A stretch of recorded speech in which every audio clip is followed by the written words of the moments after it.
Hi everyone.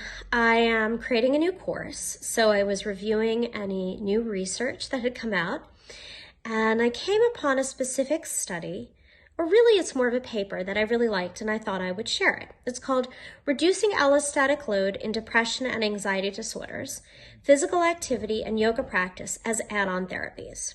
So before I say why I like this study, I need to describe some things like what allostatic load is. So allostasis, related to allostatic load, is stability under change. So essentially, it's the capacity where if we experience stress, we are able to bring both our psychological and physiological parameters back to normal and maybe become even more resilient as a result of being able to do that. However, if chronically we are experiencing high-level stress, potentially because of depression or anxiety, or depression and anxiety may result as a response to chronic stress, we reach allostatic load. We reach this point at which we are no longer able to maintain stability under change. And if we keep reaching this load, it has deleterious effects on our psychological and mental health. Now, in this paper, they define 3 specific systems that, when chronically stressed, have an impact on allostatic load. The hypothalamus pituitary axis, or the HPA axis, the sympathetic nervous system, and the inflammatory response.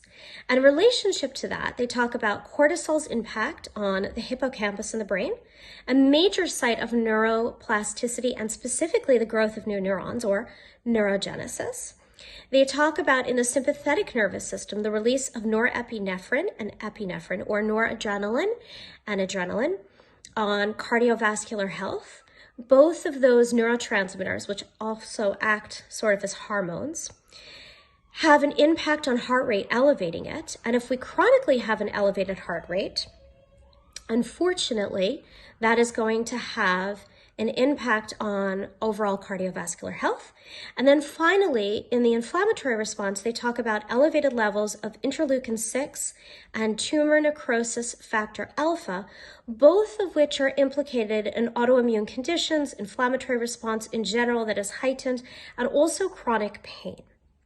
And so what they're interested in is, can exercise and yoga, and I'll focus on the yoga piece, not only reduce depression and anxiety, but some of the deleterious impacts physiologically that occur as a result of having these conditions?